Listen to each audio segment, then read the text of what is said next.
Good morning children. अब हम 6 में लेसन 4 चांद से थोड़ी सी गप्पें पढ़ाएंगे। चांद से थोड़ी सी गप्पें आपको हम पढ़ाएंगे। कविता है ये कविता शमशेर बहादुर सिंह जी की लिखी हुई है। शमशेर बहादुर जी के बारे में आप थोड़ा जान लीजिए। शमशेर बहादुर का जन्म 13 जनवरी 1911 को देहरादून में हुआ था। उनके पिता का नाम तारीफ सिंह और माता का नाम प्रभुदेई था। उनकी शिक्षा इलाहाबाद विश्वविद्यालय से हुई। वहीं से उन्होंने बीए किया। उनकी शिक्षा इलाहाबाद विश्वविद्यालय से हुई और वहीं से उन्होंने बीए किया। उन्होंने माया के सहायक संपादक नया पथ और मनोहर कहानियों के संपादन में सहयोग दिया। उनकी रचनाओं में कुछ कविताएं 1959 चुका भी हूँ नहीं मैं कहानी है, इनकी रचनाएं हैं, कविताएं हैं। चुका भी हूँ नहीं मैं ये 1959 में लिखी गई है और 1961 में इतने पास अपने इनकी रचना 1961 में लिखी गई है और 1975 में इनकी उदिता एवं बात बोलेगी 1980 में इनकी प्रमुख कविताएं लिखी गईं। अब कविता के विषय में आप देख लीजिए। प्रस्तुत कविता में बाल सुलभ कल्पनाओं का अत्यंत सुंदर ढंग से वर्णन किया गया है और कवि ने बच्चों ने चांद से अनेक ढंग से अपना रिश्ता जोड़ रखा है। वे चांद को देखकर अनेक कल्पनाएं करते हैं। बच्चे क्या करते हैं? चांद को देखकर अनेक कल्पनाएं करते हैं। अब देखिए इसका शब्द अर्थ देख लीजिए थोड़ा। कुल शब्दार्थ आप जान जाएंगे तभी आपको पढ़ने में आगे आराम रहेगा।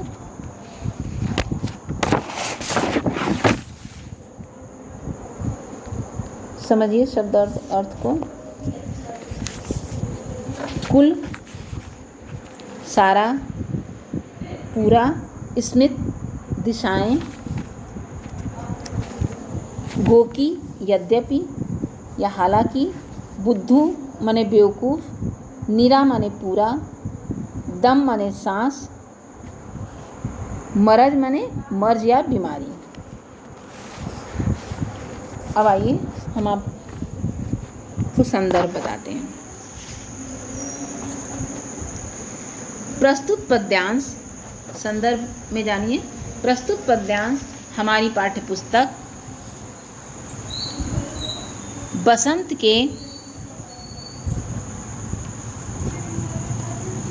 चांद से थोड़ी सी गप्पे नामक पाठ से लिया गया है।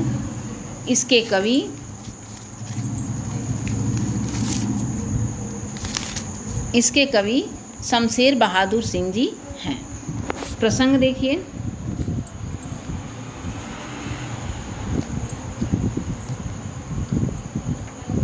इसमें बच्चों ने चांद से अनेक ढंग से अपना रिश्ता जोड़ रखा है और चांद को देखकर कई कल्पनाएं करते हुए कहा है।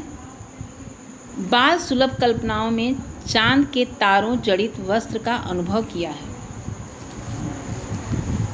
व्याख्या देखिए।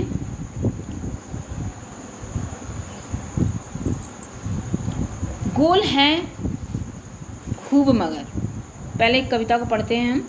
गोल हैं खूब मगर आप तिरछे नज़र आते हैं जरा।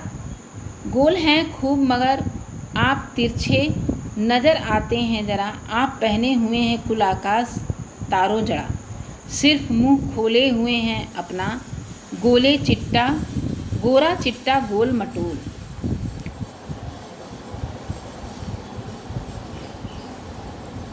अपनी पोशाक को फैलाए हुए चारों स्मित आप कुछ तिरछे नजर आते हैं, जाने कैसे कुछ खूब है गो की वाह जो वाह, वाह जी वाह, हमको बुद्धू ही निरा समझा है। हम समझते ही नहीं जैसे कि आपको बीमारी है। आप घटते ही चले जाते हैं, और आप बढ़ते हैं तो बस यानी कि बढ़ते ही चले जाते हैं। दम नहीं लेते जब तक बिल्कुल ही गोल न हो जाए, बिल्कुल गोल। यह मर्ज आपका अच्छा ही नहीं होने को आता। संदर्भ हमने आपको बता दिया है, व्याख्या देखिए।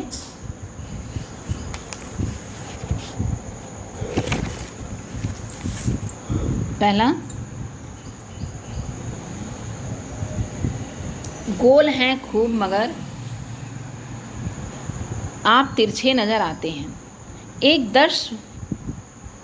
कवि ने एक 10-11 साल की लड़की चांद को देखकर कहती है कि चांद, आप तो खूब गोल हैं, पर आप जरा सा तिरछे दिखाई पड़ते हैं। आप सारे आकाश को वस्त्र बनाकर पहन रखा है। आपने सारे आकाश को वस्त्र बनाकर पहन रखा है। आकाश में चमकते तारे आपके कपड़े पर जड़े सितारे हैं। आपका सारा शरीर वस्त्र से ढका है, केवल आपका गोल चिट्टा सुंदर गोल मुंह ही दिखाई देता है। आपकी पोशाक सभी दिशाओं में फैली हुई है।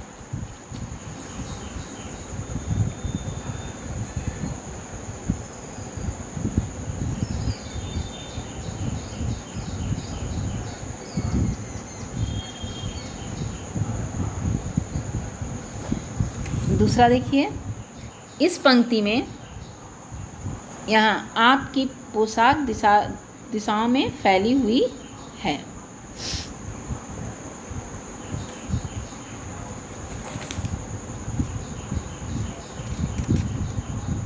आप कुछ तिरछे नजर आते हैं, जाने कैसे। यहाँ से देखिए,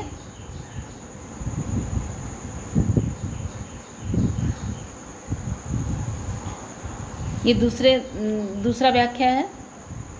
इसका संदर्भ है, प्रसंग हम बता रहे हैं आपको, संदर्भ तो बता दिया है हमने। प्रसंग में देखिए, इस पंक्ति में लड़की चांद को देखकर कहती है कि आपका यह घटना और बढ़ना, क्या आपको कोई बीमारी है। इसी पंक्तियों को कवि ने प्रस्तुत किया है कि किस तरह वह लड़की कहती है चांद से।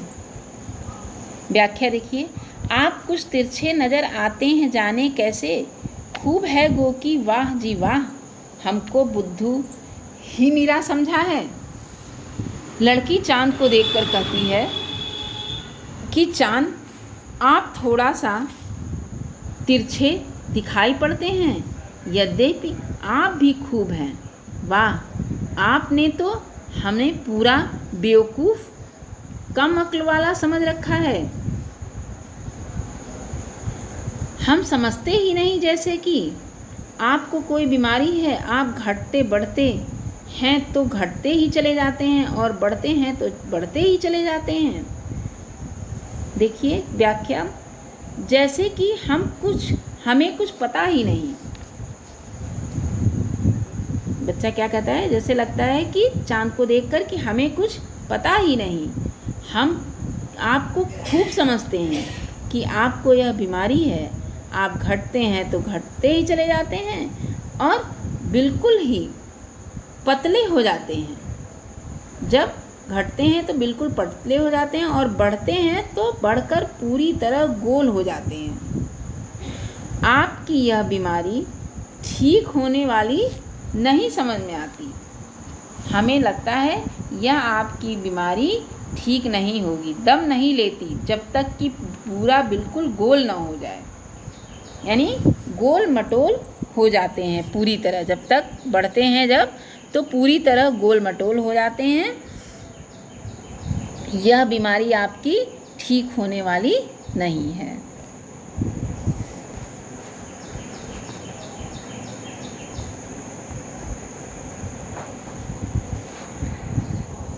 अब आइए देखिए प्रश्न अभ्यास।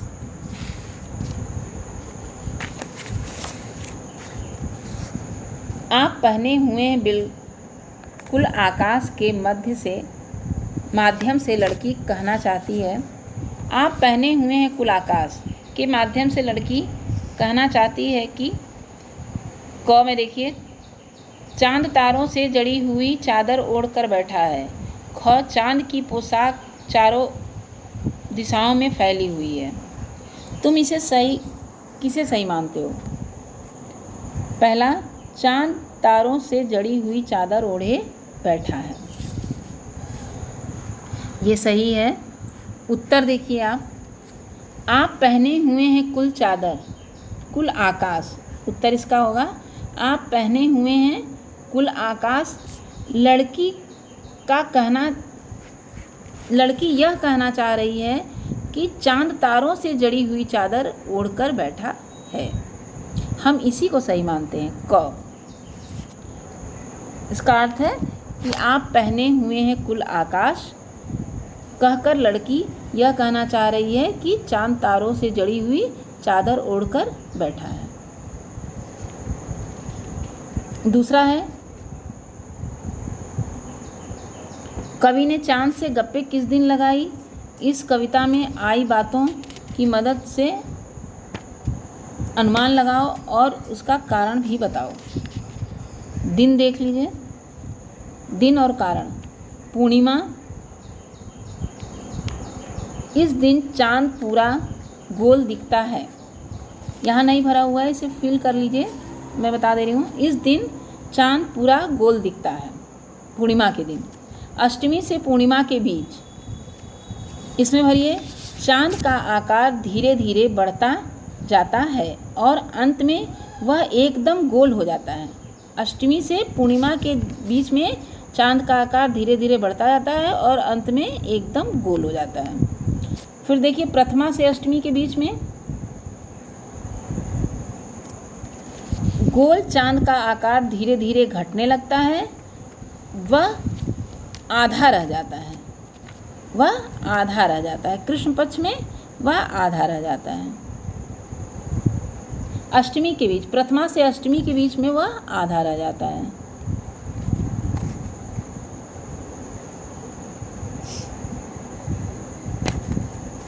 अनुमान और कल्पना। कुछ लोग बड़ी जल्दी चिढ़ जाते हैं। यदि चांद का स्वभाव भी आसानी से चिढ़ जाने का होता तो वह किन बातों से सबसे ज़्यादा चिढ़ेगा? चिढ़कर वह उन बातों का क्या जवाब देगा? अपनी कल्पना से चांद की ओर से दिए गए जवाब लिखो।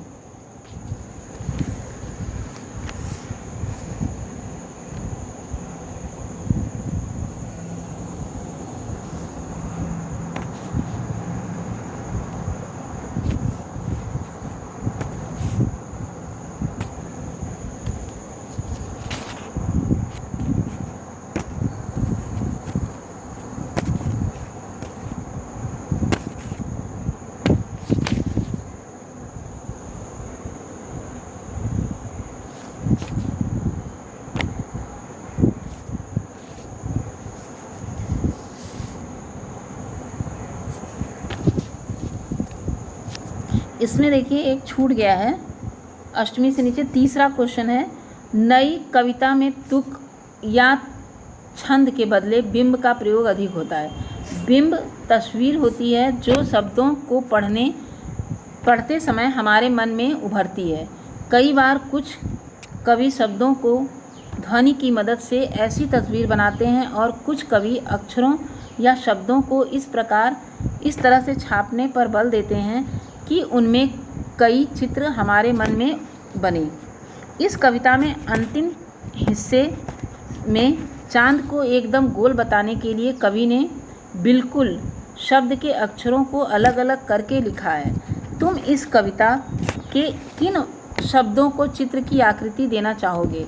ऐसे शब्दों को अपने ढंग में से लिख कर दिखाओ। उत्तर देखिए, गोल मटोल शब्द को गो डैश ल, मटोल को म डैश टो डैश ल, मटोल। ऐसे करके लिखिए। घटते शब्द को और बढ़ते शब्द को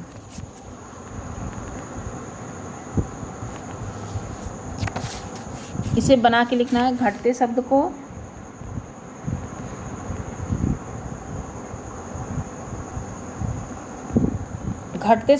को घ ट ते, घ ट ते करके लिखिए। और बढ़ते शब्द को ब ढ़ ते, इस तरह से ब डैश ढ़ डैश ते। घटते को घ डैश ढ़ डैश ते, घटते। मतलब इस तरह से इन शब्दों को लिखना है।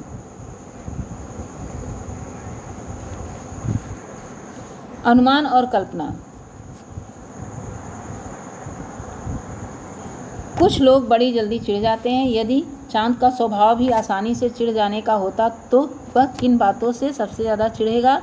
चिढ़कर वह बातों का क्या जवाब देगा? अपनी कल्पना से चांद की ओर से दिए गए जवाब लिखिए।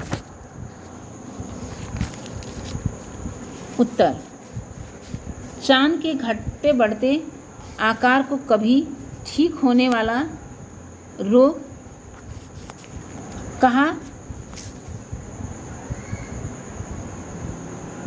इस बात पर सबसे ज़्यादा चिढ़ेगा। वह किस बात पर चिढ़ेगा? कि उसे कभी न ठीक होने वाला रोग कहा गया।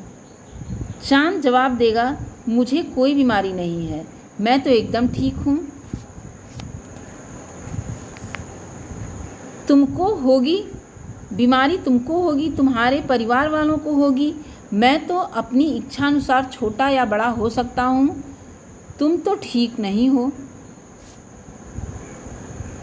जो तुम ऐसा सोच रहे हो। दूसरा क्वेश्चन है, यदि कोई सूर्य से गप्पे लगाए तो क्या लिखेगा? अपनी कल्पना से गद्य या पद्य में लिखो। इस तरह की कुछ और गप्पे निम्नलिखित में से किसी एक या दो करके लिखिए। पेड़, बिजली, खंभा, सड़क, पेट्रोल। पेड़ देखिए,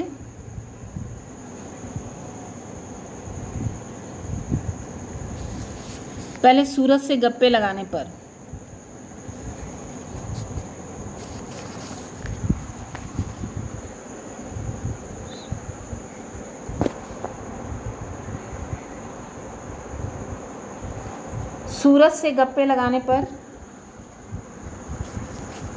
क्या लिखेगा? सूरज, तुम तो हमेशा ही गुस्से में रहते हो। सुबह शाम कम दोपहर में आप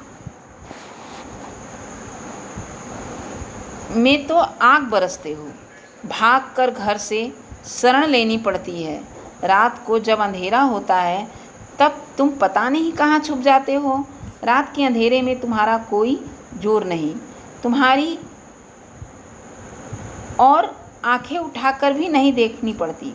तुम्हारी ओर आंखें उठाकर भी देखना भी ठीक नहीं। पेड़ से गप्पे देखिए। पेड़, तुम कितने अच्छे हो, तुम मीठे फल देते हो। चिड़ियाँ तुम्हारी डालों पर बैठकर मीठा गीत सुनाती हैं। तुम्हें नीचे लोग बुलाते हैं। तुम्हारे नीचे लोग बैठकर थकान को मिटाते हैं। तुम हमेशा सर्दी, गर्मी, बरसात सहते हो।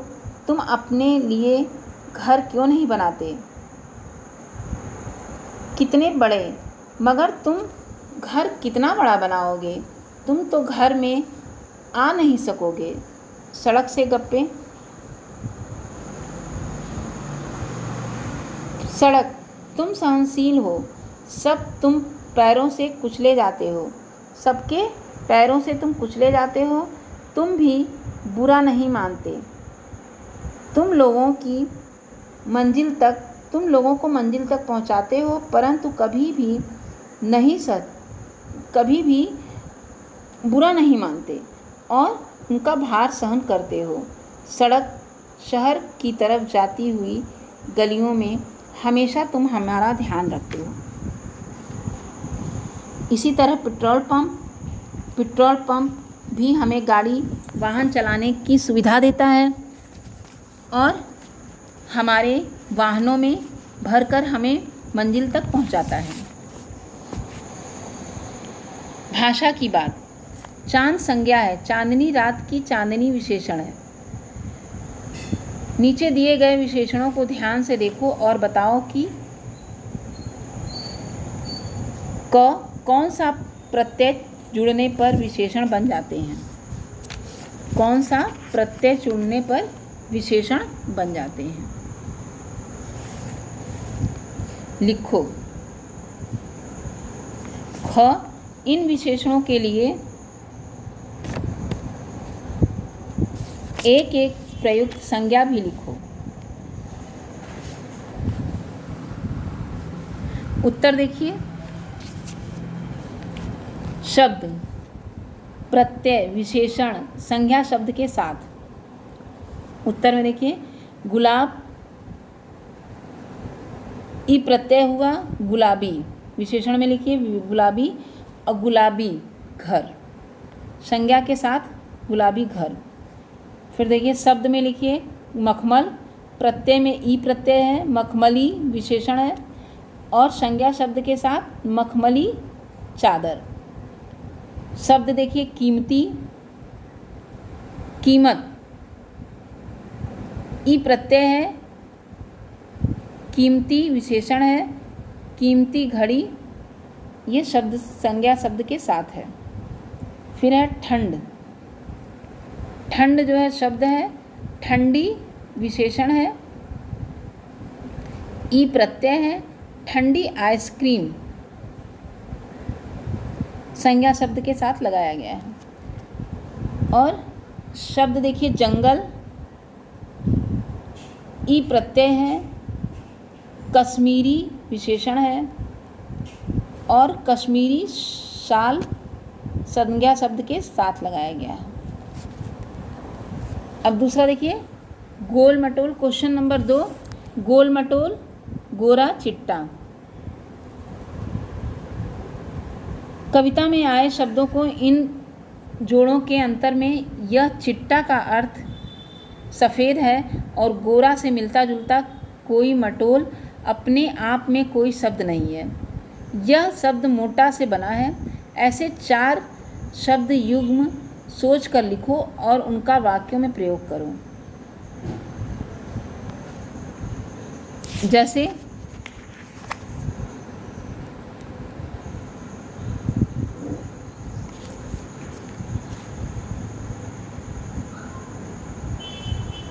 उत्तर देखिए इसका दुख, दूसरे का उत्तर देखिए दुख दर्द। वाक्यों में प्रयोग देखिए, हमें मजदूरों का दुख दर्द समझना चाहिए। जादू टोना, जादू टोने का भरोसा छोड़कर सब कुछ काम करना चाहिए। घड़ा, सड़ा गला, अच्छे फलों के साथ सड़ा गला फल नहीं रखना चाहिए। सीधा साधा, चौथा देखिए सीधा साधा, वह इतना सीधा साधा है कि तुम अच्छी तरह समझ नहीं रहे हो। वह इतना सीधा साधा है कि तुम अच्छी तरह समझ नहीं रहे हो। या फिर से देख लीजिए, इसको दूसरी तरह समझिए, वह इतना सीधा साधा नहीं है जितना तुम समझते हो। न मिलते जुलते शब्द और इससे न मिलते जुलते शब्द, उसका वाक्यों का प्रयोग। तर बतर, मजदूर पसीने से तरबतर हो गए। वाक्य प्रयोग मजदूर पसीने से तरबतर। बची खुची शब्द देखिए, बची खुची, भिखारी ने शाम को बची खुची रोटियां खाई। अक्का बक्का, हक्का बक्का में देखिए मालिक को अचानक सामने देखकर हक्का बक्का रह गया, नौकर हक्का बक्का रह गया।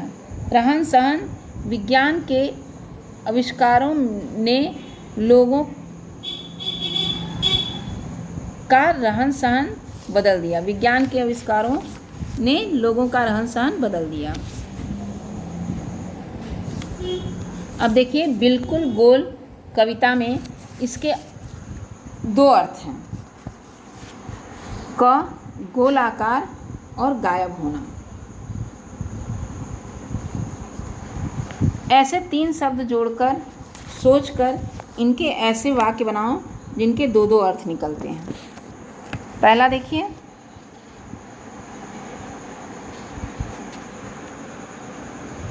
अंबर, वस्त्र, अर्थ है वस्त्र, और दूसरा अर्थ है, पहला अर्थ है इसका अंबर का वस्त्र और दूसरा अर्थ है आकाश। वस्त्र, भगवान, वाक्य प्रयोग देखिए, भगवान विष्णु पीतांबर धारण करते हैं। ख, आकाश, चांदनी रात में अंबर की शोभा निराली होती है। अब देखिए, आराम, आराम मीन्स होता है पहला विश्राम और दूसरा बगीचा। उसका वाक्य प्रयोग देखिए, विश्राम का, थोड़ी देर विश्राम के बाद हम पढ़ने लगे। और बगीचा का वाक्य प्रयोग, इस आराम में अनेक प्रकार के फूल हैं। इस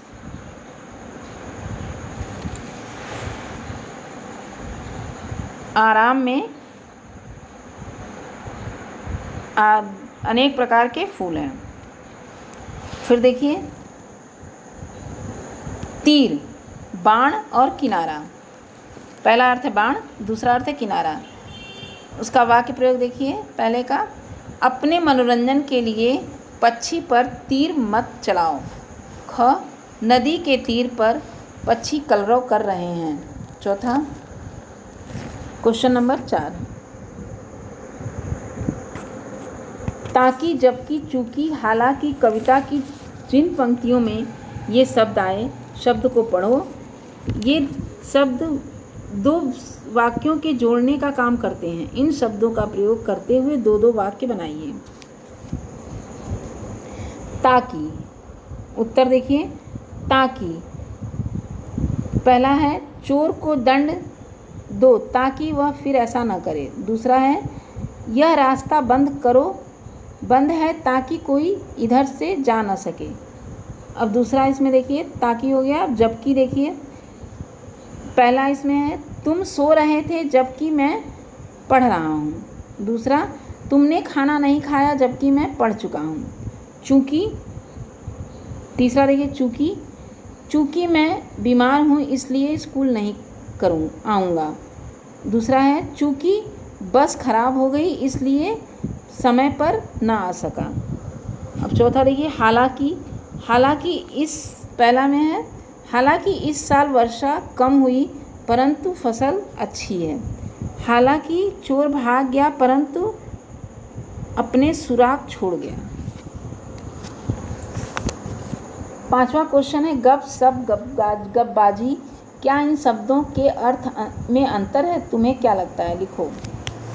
उत्तर, गप सप और अर्थ अलग लिख लीजिए, गप सप अलग लिखिए। गप सप मीन्स काल्पनिक और अकाल्पनिक, अविश्वसनीय बातें। काल्पनिक और तथा अविश्वसनीय बातें। गप सप निरुद्देश्य बातें। गप सप क्या होता है? निरुद्देश्य, जिसका कोई उद्देश्य ना हो। गपबाजी, ये क्या है? काल्पनिक और अविश्वसनीय बातें करते रहना या करते जाना, अर्थ है इसका गपबाजी का।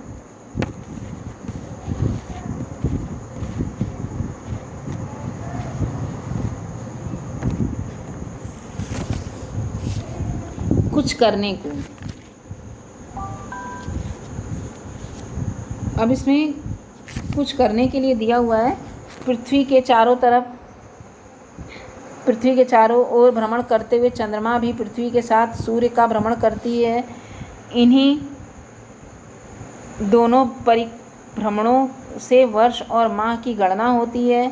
सामान्यतः 30 दिनों के महीने में इन्हें चंद्रमा की वार्षिक गति को 12 महीनों में विभाजित करके निर्धारित किया जाता है। 30 दिनों में 15-15 दिनों के पक्ष होते हैं, 2 पक्ष होते हैं। जिन 15 दिनों में चंद्रमा बढ़ते पूर्णिमा तक पहुंच जाता है उसे शुक्ल पक्ष, और जिन 15 दिनों में चंद्रमा घटते अमावस्या तक जाता है उसे कृष्ण पक्ष कहते हैं। इसी तरह एक वर्ष के 12 महीने में 6 माह के 2 अयन होते हैं।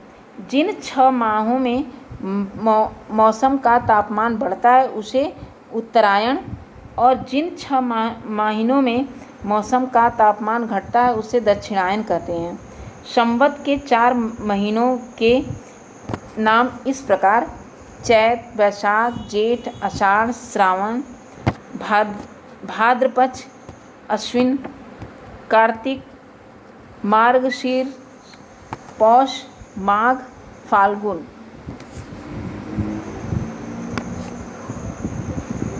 इत्यादि हैं। अंग्रेजी कैलेंडर के अनुसार वार्षिक गणना सूर्य के चारों ओर पृथ्वी की परिभ्रमण की अवधि के अनुसार 365 दिनों की होती है। इसके महीनों की गणना पृथ्वी के चारों ओर चंद्रमा के परिभ्रमण पर आधारित नहीं। इसमें वर्ष के 365 दिनों को ही 12 महीने में विभाजित किया गया। इन कैलेंडरों के सभी महीने 30-30 दिन के नहीं होते। अप्रैल, नवंबर, जून, सितंबर इनके हैं दिन 30, फरवरी है 28 दिन की, बाकी सब 31। इस तरह कहा गया है। नीचे 2 प्रकार के कैलेंडर दिए गए हैं, इन्हें देखिए और प्रश्नों के उत्तर दो 2 प्रकार के कैलेंडर दिए गए, ये हिंदी महीने के हैं और ये गिनती के हैं।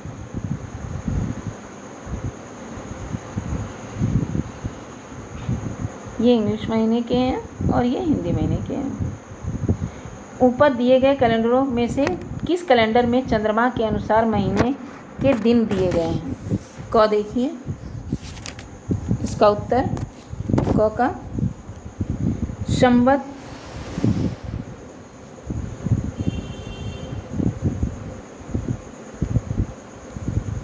संवत 20 और 63 चंद्रमा के अनुसार है। 2063 2063 चंद्रमा के अनुसार है। संवत 2063 चंद्रमा के अनुसार है। फिर है ख, दिए गए दोनों कैलेंडरों में अंतर स्पष्ट करो। ख का उत्तर देखिए, इनमें एक कैलेंडर चंद्रमा के अनुसार तथा दूसरा पृथ्वी के भ्रमण के अनुसार, एक को हिंदी कैलेंडर तथा दूसरे को अंग्रेजी कैलेंडर के नाम से जाना जाता है। चंद्रमा के अनुसार वाले कैलेंडर का प्रयोग शादी ब्याह धार्मिक कार्यों के लिए होता है। दूसरे कैलेंडर का प्रयोग राष्ट्रीय पर्व के मनाने, सरकारी छुट्टियों तथा दैनिक कार्यों के लिए पूरा करने के लिए होता है। ग में देखिए, कृष्ण पक्ष और शुक्ल पक्ष का क्या अर्थ होता है? पहले कृष्ण पक्ष देखिए, उत्तर देखिए, जब चंद्रमा शाम को नहीं निकलता बल्कि देर रात तक निकलता है तब इसके दिखने को अवधि घटती जाती है। दिखने की अवधि घटती जाती है, अंत में यह पूरी रात नहीं दिखता, तब इस 15 दिन की अवधि को कृष्ण पक्ष कहते हैं। और शुक्ल पक्ष जब चंद्रमा प्रतिदिन शाम को के समय निकलता है और शुरू के दिनों में बिल्कुल पतला होता है तथा बाद में मोटा होता जाता है, तब इस 15 दिन की अवधि को शुक्ल पक्ष कहते हैं। Thank you class.